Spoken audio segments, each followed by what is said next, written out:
من الشيطان الرجيم بسم الله الرحمن الرحيم فاذكروني أذكركم واشكروا لي ولا تكفرون وقال رسول الله صلى الله عليه وسلم الطهور شطر الإيمان أو كما قال عليه الصلاة والسلام إن الله وملائكته يصلون على النبي يا أيها الذين آمنوا صلوا عليه وسلموا تسليما شكر محمد درود إبراهيم قري اللهم صل على محمد وعلى آل محمد كما صليت على إبراهيم وعلى آل إبراهيم إنك حميد مجيد اللهم بارك على محمد وعلى آل محمد كما باركت على إبراهيم وعلى آل إبراهيم إنك حميد مجيد তোমরা যাকে প্রেম বলো ভাই তোমরা যাকে প্রেম বলো ভাই রাসূল বলেন জিনা যারা নবীর আশিক তারা প্রেমকে করে ঘৃণা যারা নবীর আশিক তারা প্রেমকে করে ঘৃণা প্রেমের নামে এই সমাজে নগ্ন হয় জরজ প্রেমের নামে এই সমাজে নগ্নতা হয় রোজ জিনা যে ভাই মস্ত গুনাহ কেউ রাখে না খোঁজ জিনা যে ভাই মস্ত গুনাহ কেউ রাখে না খোঁজ যুব সমাজ হার মেনেছে হারাম প্রেমের কাছে যুব সমাজ হার মেনেছে হারাম প্রেমের কাছে তারা এখন ছুটছে সদা নগ্নতার ওই পাশে কত জীবন ধ্বংস হচ্ছে মিথ্যা প্রেমের ফাঁদে কত যুবক ভাই বোনেরা কত যুবক ভাই বোনেরা নীরবে রোজ কাঁদে আজ থেকে সব নগ্নতাকে আজ থেকে সব নগ্নতাকে দু পায়েতে গলো আজ থেকে সব নগ্নতাকে দু পায়েতে গলো রবের উপর আস্থা রেখে ধৈর্য ধরে চলো রবের উপর আস্থা রেখে ধৈর্য ধরে চলো আলহামদুলিল্লাহ আজকের এই জুমা মুবারকে ভালুকান্দি মধ্যপাড়া জামে মসজিদে আল্লাহ তাআলা আমাদেরকে দুরাকাত জুমার ফরজ নামাজ আদায় করার জন্য যে স্রষ্টা যে বিধাতা আমাদেরকে সকল কাজ থেকে ফারেক করে আল্লাহ তাআলা মসজিদে এনে দিলেন সেই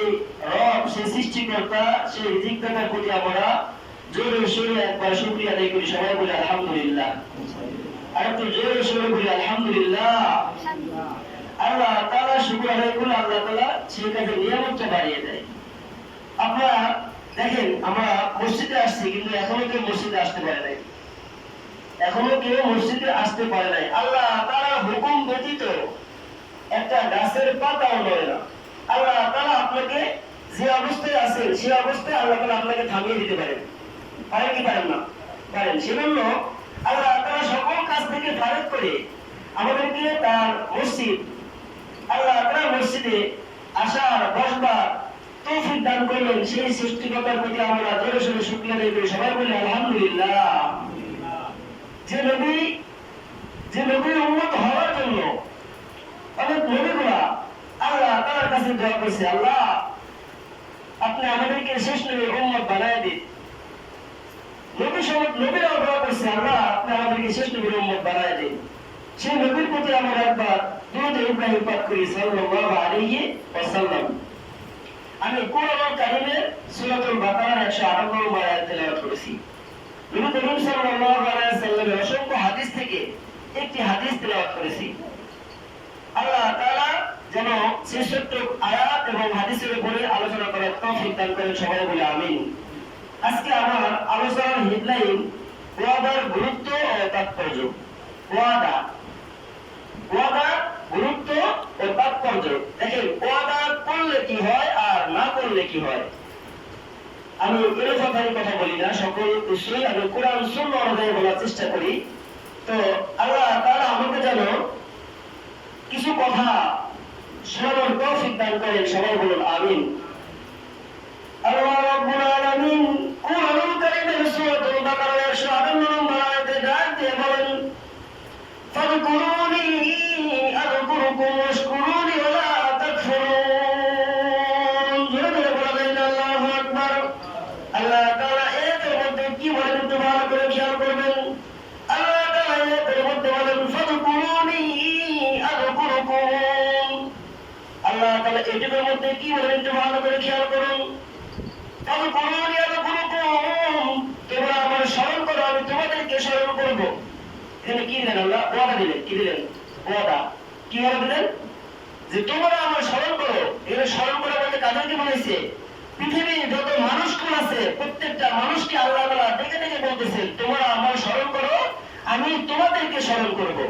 তো আমরা আল্লাহকে ডাকার মতো ডাকতে জানি না, আমরা আল্লাহকে ডাকার মতো ডাকতে পারি না, আমরা ডাকি বিভিন্ন ভাবে। এখানে আয়াতের মধ্যে আল্লাহ তাআলা বললেন, তোমরা আমাকে স্মরণ করো, আমি তোমাদেরকে স্মরণ করব। নবী করিম সাল্লাল্লাহু আলাইহি ওয়াসাল্লামের হাদিসের মধ্যে পাওয়া যায়, হযরত আবু হুরায়রা রাদিয়াল্লাহু তাআলা ইরশাদ করেন, নবী করিম সাল্লাল্লাহু আলাইহি ওয়াসাল্লাম বলেন, মুনাফিকের আলামত তিনটা। এক নম্বর কথা বলবে, মিথ্যা বলবে। দুই নম্বর আমানতের খেয়ানত করবে। এবং তিন নম্বর, এক নম্বর কথা বলবে, মিথ্যা বলবে। দুই নম্বর আমানতের খেয়ানত করবে। এবং তিন নম্বর ওয়াদা করবে, ওয়াদা ভঙ্গ করবে। এই তিনটা হচ্ছে মুনাফিকের আলামত। একটু ভালো করে খেয়াল করবেন। আচ্ছা বলেন তো দেখি, মুনাফিক কখনো জান্নাতে যাবে? যাবে না। তাহলে এই যে এই তিনটা মুনাফিকের আলামত একটু আমাদের জীবনের সাথে মিলিয়ে নেবেন এবং কথাগুলো ভিতরে সেট করার চেষ্টা করবেন। নবী আলাইহিস সালাতু ওয়াস সালামের একটি হাদিস যদি আপনি পৃথিবীর জমিনে কারো নিকট পৌঁছায় দেন, আল্লাহ তাআলা এই নবী আলাইহিস সালাতু ওয়াস সালাম হাদিসে পৌঁছানোর বিনিময়ে আল্লাহ তাআলা আপনাকে জান্নাত দান করবে। তো মুনাফিকের আলামত তিনটা। এক নম্বর কথা বলবে, মিথ্যা বলবে, আমানতের খেয়ানত করবে, ওয়াদা ভঙ্গ করবে। আমার আলোচনার হেডলাইন ছিল ওয়াদা। আমি হাদিসটা এজন্য নিয়ে আসলাম, আপনাদের বোঝাইতে হলে আমার মুনাফিক সম্পর্কে বোঝাইতে হবে। পৃথিবীর জমিনে এমন কিছু মুনাফিক আছে, আমরা আছে যে আমরা অন্তরে বিশ্বাস বলি একটা, মুখে বলি আরেকটা। অন্তরে আমরা বলতেছি একটা, মুখে করতেছি আরেকটা। আমরা আল্লাহ তাআলার কাছে অলরেডি পৃথিবীর জমিনে আসার আগে আমরা আল্লাহ তাআলার কাছে ওয়াদা দিয়ে আসছি। কি ওয়াদা দিয়ে আসছি? আল্লাহ তাআলা কোরআনুল কারীমের মধ্যে বলেন, ওয়া মা খালাকতুল জিন্না ওয়াল ইনসা ইল্লা লিয়াবুদুন। আল্লাহ তাআলা এর মধ্যে কি বলেন একটু ভালো করে খেয়াল করেন। আমরা পৃথিবীতে যখন আসলাম, আল্লাহ তাআলা আমাদের সৃষ্টি করলো। আল্লাহ তাআলা কিন্তু আল্লাহ তাআলার কাছে আমরা ওয়াদা করতে আসছি যে আল্লাহ তাআলা মানুষ এবং জিন জাতিকে সৃষ্টি করেছে একমাত্র রব্বে কারীমের ইবাদত করার জন্য। তাহলে দেখেন তো দেখি, আজকে শুক্রবার, শুক্রবারের দিন আমরা একটু শুক্রবারের দিন সকল কাজকর্ম ফেলে আল্লাহ তাআলার কুদরতে পায়ে স্থিতিতে চলে আসবো, তা নয়। আমরা প্রতিবারে কয়েকজন লোক মসজিদে আসছি, এখন দেখেন কিছু লোক রাস্তায়, বাজারে, ঘাটে, চাষতলে, দোকানে বিভিন্ন ভাবে তারা আড্ডায় জর্জরিত হয়েছে। ভাবতে হবে আল্লাহ তাআলা ওদের উপর রহমত করে নাই, ভাবতে হবে আল্লাহ তাআলা ওদেরকে মসজিদে আসার তৌফিক দেয় নাই, ভাবতে হবে আল্লাহ তাআলা ওদেরকে মসজিদে বসানোর তৌফিকটা দেন নাই। এবং আল্লাহ তাআলার দুই রাকাত ফরজ নামাজ আদায় করার শুকরিয়া আদায় করা দেন নাই। তো যেটা বলতেছিলাম, আমরা দুনিয়ার জিন্দেগিতে আসার আগেই আল্লাহ তাআলার কাছে তওবা করে আসছি। আল্লাহ রাব্বুল আলামিন কোরআনুল কারীমের সূরাতুল মাইদার 1 নম্বর আয়াতে আল্লাহ তাআলা ডাক দিয়ে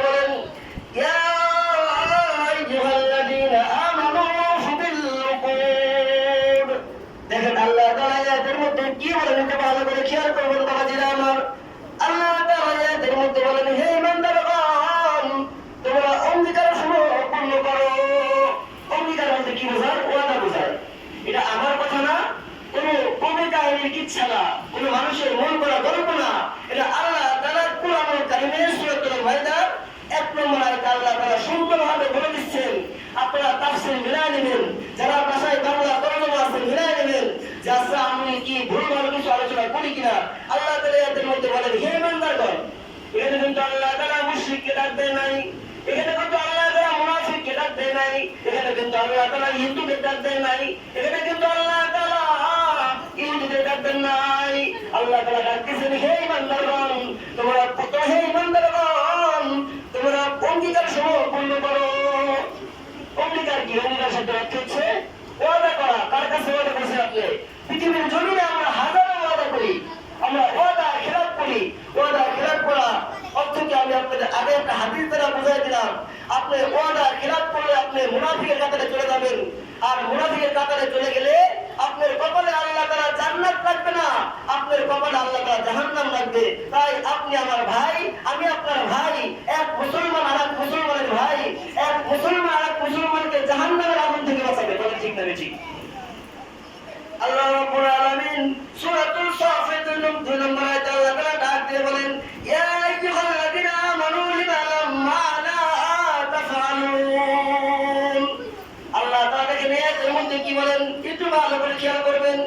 হে ইমানদারগণ, তোমরা যা পালন করো না এমন কথা কেন বলো? তোমরা যা পালন করো এমন কথা কেন বলো? দুনিয়ার জিন্দেগিতে আমরা অহরহ কথা বলতেছি কিন্তু পালন করতেছি না। যেমন একটু এক্সাম্পল দিয়ে ভালো করে খেয়াল করবেন। নবী সাল্লাল্লাহু আলাইহি সাল্লামের হাদিস থেকে পাওয়া যায়, নবী সাল্লাল্লাহু আলাইহি সাল্লামের দুই সাহাবী মক্কা থেকে মদিনায় হিজরত করবেন। মক্কা থেকে মদিনায় যখন হিজরত করতেছেন, এমনি সময় আবু জেহেলের লোকের সাথে তাদের সাক্ষাৎ হয়ে যায়। আবু জেহেলের লোক তাদের দুই সাহাবীকে আটকে দেয় এবং তাদের সাথে কথাবার্তা বলার পর যখন তারা শুনতে পারলেন তারা হযরত মুহাম্মদ রাসূলুল্লাহ সাল্লাল্লাহু আলাইহি ওয়াসাল্লামের সাথে সাক্ষাৎ করতে যাইতেছেন, আবু জেহেলের লোকেরা তাদেরকে আটকে দিলেন, বাধা দিলেন এবং তাদেরকে ওয়াদা করাইলেন। কি ওয়াদা করলেন একটু ভালো করে খেয়াল করবেন। ও মুসলমান, তোমরা নবী করিম সাল্লাল্লাহু আলাইহি ওয়াসাল্লামের সাথে দেখা করতে যাচ্ছ, কিন্তু সামনে বদর যুদ্ধ আসতেছে, এই যুদ্ধে তোমরা অংশগ্রহণ করবে না। দুই সাহাবীকে আবু জেহেলের লোকেরা ওয়াদা করে দিলেন, ওয়াদা অঙ্গীকারবদ্ধ করে দিলেন।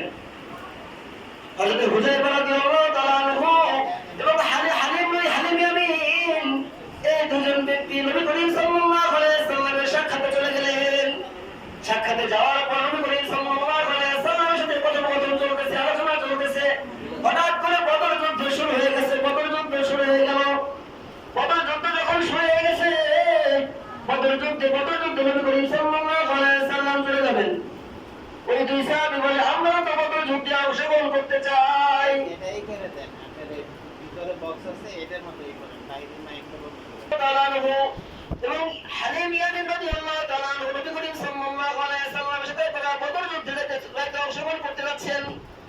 এমন সময় সাহাবীরা যখন এই প্রস্তাব নবী করিম সাল্লাল্লাহু আলাইহি ওয়াসাল্লামের কাছে অর্জন করলেন, তখন নবী করিম সাল্লাল্লাহু আলাইহি ওয়াসাল্লাম সাহাবীদেরকে বলে, ও সাহাবী, তোমরা প্রতিমধ্যে আসার সময় আবু জেহেলের লোকের সাথে প্রতিজ্ঞাবদ্ধ করে আসছো, ওয়াদাবদ্ধ হয়ে আসছো, তোমাদেরকে যুদ্ধে অংশগ্রহণ করা যাবে না। দেখেন নবী করিম সাল্লাল্লাহু আলাইহি ওয়াসাল্লাম, আপনি কাফের মুশরিকদের সাথে যদি আপনি ওয়াদাবদ্ধ হন, সেই ওয়াদাটাও কিন্তু নবী করিম সাল্লাল্লাহু আলাইহি ওয়াসাল্লাম কি করছে? গুরুত্ব দিয়েছে, দাম দিয়েছে। দুই সাহাবী কিন্তু বদর যুদ্ধে অংশগ্রহণ করে নাই। শুধু তাই নয়, হাদিস থেকে পাওয়া যায় একদা এক ব্যক্তি নবী করিম সাল্লাল্লাহু আলাইহি ওয়াসাল্লামের কাছে এসে বলে, ইয়া আল্লাহর রাসূল, আমি পৃথিবীর জমিনে এমন কোন কাজ নাই, নিকৃষ্ট কাজ নাই, করি নাই, কিন্তু আমি ভালো হতে চাই। কি হতে চাই? ভালো হতে চাই। নবী করিম সাল্লাল্লাহু আলাইহি ওয়াসাল্লাম লোকটিকে বলে, তুমি মিথ্যা কথা ছেড়ে দাও, তুমি মিথ্যা কথা বলো না। লোকটি বলে, শুধু একটু বল মিথ্যা কথা, ঠিক আছে ছেড়ে দিলাম। রাতে সে চুরি করতে যাবে, চুরি করতে যাবে, তো চুরি করতে গেলে তো আমার নবী করিম সাল্লাল্লাহু আলাইহি সাল্লামের কাছে বলতে হবে তুমি আজকে কি করেছো। একজন চোর যখন চুরি করে, যখন ধরা পড়ার পরে কিন্তু স্বীকার করে সে চুরি করেছে। তার আগে যদি চুরি করার পরে যদি ধরা না পড়ে, সে কিন্তু কখনো স্বীকার করে না সে চুরি করেছে। তো সে ভাবলো যে আমি চুরি করবো, কালকে যখন নবী করিম সাল্লাল্লাহু আলাইহি সাল্লামের সাথে দেখা হয়ে যাবে, যখন পয়গম্বর যখন আমাকে বলবে যে আজকে তুমি কি করেছো, তখন যদি আমি মিথ্যা কথা বলি, তাহলে তো আমার যেহেতু হুজুর বলেছে মিথ্যা কথা বলা যাবে না, তাহলে আমি চুরি করা ছেড়ে দিলাম। ডাকাতি করতে যাবে, একই সমস্যা। যদি ডাকাতি করে নবী করিম সাল্লাল্লাহু আলাইহি সাল্লাম জিজ্ঞেস করবে, তখন যদি মিথ্যা কথা বলি, তাহলে এটা মিথ্যা কথা হবে। তখন 1 2 3 করতে এমন করতে লোকটি সকল পাপ কাজ ছেড়ে দেয় এবং সে আল্লাহর ওলি হয়ে যায়। জোরে জোরে বলা যায় না সুবহানাল্লাহ।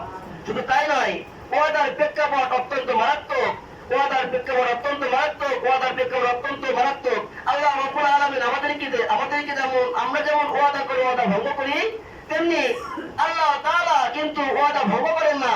আল্লাহ তাআলা আমাদেরকে মানব জাতির কাছে আল্লাহ তাআলা 4টা ওয়াদা করছেন। খুতবার শুরুতে আমি একটা ওয়াদা আপনাদেরকে বলছি, আর 3টা ওয়াদা আছে, এটা ভালো করে খেয়াল করবেন।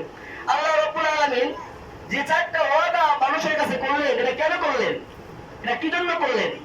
আল্লাহ রাব্বুল আলামিন সূরাতুল বাকারার 158 নম্বর আয়াতে বলেন, ফাযকুরুনি আযকুরুকুম, তোমরা আমাকে স্মরণ করো, আমি তোমাদেরকে স্মরণ করব। আচ্ছা বলেন তো দেখি, দীর্ঘ 100 বছরের আল্লাহ আর এখনের আল্লাহর ভিতরে কোনো তফাৎ আছে? তফাৎ নাই। বিপদে আপদে বালা মুসিবতে যত রকম বিপদ থাকুক, আল্লাহ তাআলাকে আপনি ডাক দেন, আল্লাহ তাআলা আপনার ওই বিপদ থেকে রক্ষা করবে 100% করবে। আল্লাহ রাব্বুল আলামিন সূরা তাআলাকে 2 নম্বর আয়াতে বলেন, ওয়া ইয়াত্তাকিল্লাহা ইয়াজআল্লাহু মাখরাজা, আল্লাহ আমার বান্দা যখন বিপদে পড়বে, তখন যদি সে আমাকে ডাক দেয়, আমি আল্লাহ তাআলা তার বিপদ থেকে উদ্ধার হওয়ার জন্য রাস্তা বের করে দিই। জোরে জোরে বলা যায় না সুবহানাল্লাহ। তাহলে 1 নম্বর ওয়াদা আল্লাহ তাআলা কি করলেন? আল্লাহ তাআলা বললেন তোমরা আমাকে স্মরণ করো, আমি তোমাদেরকে স্মরণ করব। 2 নম্বর আয়াত দেখেন আল্লাহ তাআলা কি বলেন। 2 নম্বর আয়াত সূরাতুল মুমিনুনের 60 নম্বর আয়াতে আল্লাহ তাআলা বলেন, وقال ربكم اعبدوا لا تستجب لكم وقال ربكم ادعوني استجب لكم وقال ربكم ادعوني استجب لكم। এই আয়াতের মধ্যে আল্লাহ তাআলা কি বলেন? আল্লাহ তাআলা এই আয়াতের মধ্যে বলেন, তোমরা আমাকে ডাকো, আমি আল্লাহ তাআলা তোমাদের ডাকে সাড়া দিব। وقال ربكم ادعوني استجب لكم, উদউনি বলতে কি বলছে? তোমরা আমাকে ডাকো, তোমরা আমাকে ডাকো, আমি আল্লাহ তাআলা তোমাদের ডাকে সাড়া দিব। এখন বলেন তো দেখি, আমরা 5 ওয়াক্ত সালাত আদায় করি, এটা কার জন্য করি? আল্লাহর জন্য করি। আমরা কার পায়ে সিজদা দেই? আল্লাহ তাআলার কুদরতি পায়ে সিজদা দেই। আমরা কার পায়ে সিজদা দিব? আল্লাহ তাআলার কুদরতি পায়ে সিজদা দিব। দুনিয়ার জিন্দেগিতে এখন আপনি ভাবতে পারেন, দুনিয়ার জিন্দেগিতে আপনি নামাজ পড়তেছেন, আপনার মনের ভিতরে লোক দেখানো নামাজ পড়তেছেন, আপনি মনের ভিতরে আপনি লোককে দেখানোর জন্য নামাজ পড়বেন, তাহলে এটাকে আল্লাহ তাআলা কবুল করবে? দুনিয়ার ভিতরে একমাত্র আল্লাহকে রাজি খুশি করার জন্য ইবাদত করতে হবে। এজন্য আল্লাহ তাআলা বলতেছেন এই আয়াতের মধ্যে, তোমরা আমাকে ডাকো, আমি আল্লাহ তাআলা তোমাদের ডাকে সাড়া দিব। 3 নম্বর আল্লাহ তাআলা দেখেন আরেকটা ওয়াদা করলেন। এই ওয়াদা সূরাতুল ইব্রাহিমের 7 নম্বর আয়াতে আল্লাহ তাআলা বলেন, লাইন শাকারতুম লা আযীদান্নাকুম, লাইন শাকারতুম লা আযীদান্নাকুম, তোমরা আমার শুকরিয়া আদায় করো, আমি আল্লাহ তাআলা তোমাদেরকে বাড়িয়ে দিব। সুবহানাল্লাহ বলবেন না?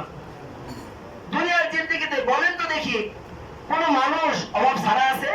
প্রত্যেকটা মানুষের কোনো না কোনো দিক দিয়ে অভাব আছে, অভাবের শেষ নাই। এজন্য আল্লাহ তাআলা এই আয়াতের মধ্যে নিজেই মানুষকে ওয়াদা দিচ্ছেন যে লাইন শাকারতুম লা আযীদান্নাকুম, তোমরা আমার স্মরণ করো বা তোমরা আমার শুকরিয়া আদায় করো, আমি তোমাদের নিয়ামতকে আল্লাহ তাআলা বাড়িয়ে দিব। এখন নিয়ামত বলতে এখানে অনেক প্রকারের নিয়ামত আছে। নিয়ামত বলতে শুধু আমরা খাবার বা বিভিন্ন ধন দৌলত এগুলো না, নিয়ামত বলতে আমরা আমাদের জীবনের সুস্থতা আমরা নিয়ামত ধরতে পারি। যেমন আল্লাহ তাআলা যদি আপনাকে অসুস্থতা করে দেয়, সুস্থ জীবন যদি আপনি অসুস্থ হয়ে যান, অসুস্থতার জিন্দেগি কতটা যে ভয়াবহ, যে একমাত্র ঘরে পড়ে আছে একমাত্র সেই বুঝে। তাহলে আল্লাহ তাআলা দেখেন আমাদেরকে যে এই যে সকল কাজ থেকে ফারেক করে আল্লাহ তাআলা আমাদেরকে সকল রোগ শোক বালা মুসিবত থেকে সকল কিছু দূর করে পায়ে সেজদা দেওয়ার জন্য মসজিদে এনে দিলেন, এজন্য আল্লাহ তাআলা দরবারে শুকরিয়া আদায় করা দরকার আছে না নাই? অবশ্যই আছে। আল্লাহ তাআলা দেখেন 4 নম্বর ওয়াদা করতেছেন। 4 নম্বর ওয়াদাটা আরেকটু ইম্পর্টেন্ট। আল্লাহ তাআলা এই আয়াতের মধ্যে বলেন, ওমা কানাল্লাহু মুআযযিবুকুম ওয়া হুম লা ইস্তাগফিরুন। ওমা কানাল্লাহু মুআযযিবুহুম ওয়া হুম ইস্তাগফিরুন। আল্লাহ তাআলা সূরাতুল আনফালের 33 নম্বর আয়াতে এই আয়াতের মধ্যে আল্লাহ তাআলা কি বলেন, যখন তারা আল্লাহর কাছে ক্ষমা প্রার্থনা করতে থাকবে, এরূপ অবস্থায় আল্লাহ তাআলা তাদেরকে সকল প্রকার শাস্তি থেকে মাফ করে দিবেন। জোরে জোরে বলা যায় না সুবহানাল্লাহ। তাই আল্লাহ তাআলা আমাদেরকে 4টা ওয়াদা এজন্য দিলেন যে দুনিয়ার জিন্দেগির মানুষ যেন কোন মানুষের কাছে তারা ধর্ণা ধরে, কোন মাশায়েখের কোন পীর মাশায়েখের পায়ে যেন তারা সেজদা না দেয়, কারোর কাছে যেন না চায়, একমাত্র চাবে কার কাছে? রব্বে কারিমের কাছে। তাহলে একটু খেয়াল করুন তো দেখি, আমাদের সুস্থতার মালিক কে? আমাদের ধন দৌলতের মালিক কে? আল্লাহ। আমাদের হায়াতের মালিক কে? আল্লাহ। আমাদের জীবনের মালিক কে? আল্লাহ। আমাদের মওতের মালিক কে? সকল কিছু যদি আল্লাহ হয়, তাহলে আমরা সেজদা দিব কার পায়ে? আল্লাহ, আল্লাহর পায়ে। আমরা কোন মানুষকে দেখানোর জন্য সেজদা দিব না। কার জন্য সেজদা দিব? আল্লাহ, আল্লাহর জন্য। আমরা কোন মানুষকে দেখানোর জন্য ইবাদত করব? কার জন্য করব? আল্লাহ, রব্বে কারিমের জন্য ইবাদত করব। আজকে মুসলমানের সন্তান, আমরা মুসলমানের সন্তান, আমরা মুসলমান দাবি করি, আমরা ইহুদি খ্রিস্টানকে প্রশ্ন করবেন, ওদের ধর্ম সম্বন্ধে ওরা কিন্তু অনেক পারদর্শী, ওরা কিন্তু অনেক পারদর্শী। আমি আমার জীবনে আমি 2টা হিন্দু ছেলের সাথে মিশছিলাম ভার্সিটি লাইফে।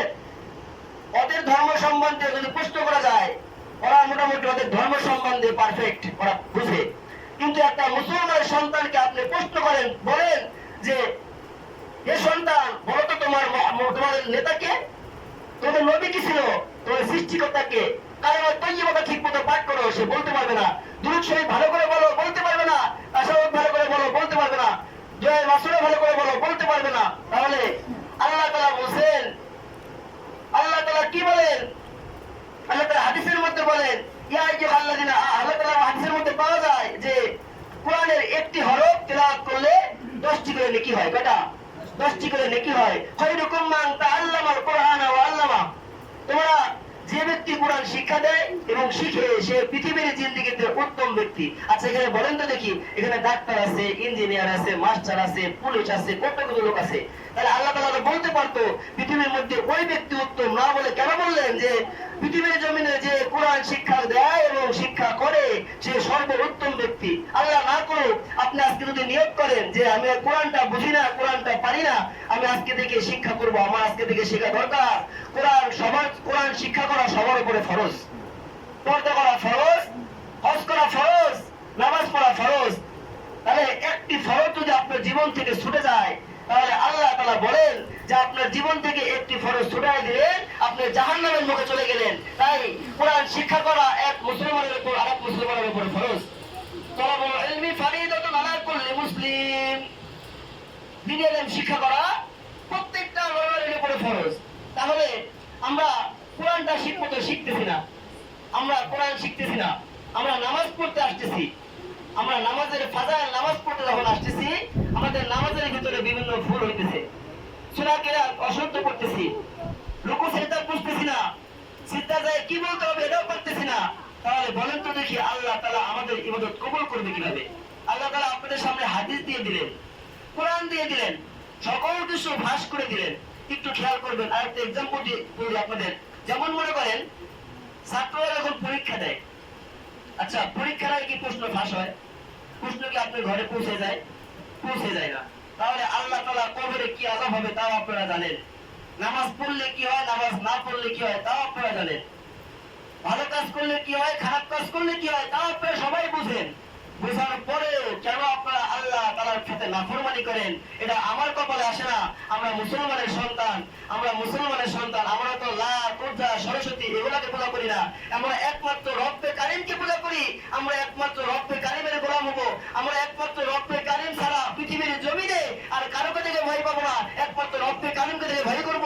আপনি যদি রব্বে কারিমকে থেকে ভয় পান, তাহলে আপনার জীবনে সকল প্রকার যত প্রকার খারাপি কাজ আছে, সকল প্রকার খারাপি কাজ আপনার জীবন থেকে এমনি চলে যাবে। তাহলে একটু খেয়াল করুন, মৃত্যু তো অতি নিকটে। আমি এখন এই মেম্বারে বসে আল্লাহ তাআলা আমাকে নিয়ে যেতে পারে, পারে না? পারে। আপনারা সবই বিশ্বাস করেন।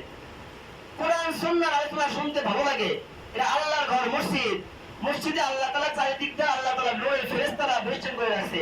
যখন মসজিদ থেকে বের হবেন, শয়তান নামক একজন আল্লাহ তাআলা জিরি করে রাখছে, যে শয়তানকে আল্লাহ তাআলা পাওয়ার দিছে, যে মানুষের পশমের গোড়ায় গোড়ায় ঢোকার পাওয়ার দিছে। আল্লাহ তাআলা বলে, হে আল্লাহ, শয়তান এক সময় কিন্তু আল্লাহর বড় আকারে ফেরেশতা ছিল। শয়তান হইল কিভাবে? অহংকার করে, নাফরমানি করে। আল্লাহ বললেন, হে ফেরেশতা, তুমি আদমকে সিজদা দাও। আদমকে সিজদা না দেওয়ার কারণে সে অহংকারী করলো। তার কারণ ফেরেশতা হচ্ছে আগুনের তৈরি আর মানুষ হচ্ছে মাটির তৈরি। যখন আল্লাহ আদেশ দিলেন, হে ফেরেশতা, তুমি আদমকে সিজদা দাও, ফেরেশতা আদমকে সিজদা দিল না, অহংকার দেখাইলো, তদব্বর দেখাইলো। আল্লাহ তাআলা তাকে শয়তানে পরিণত করে দিলেন।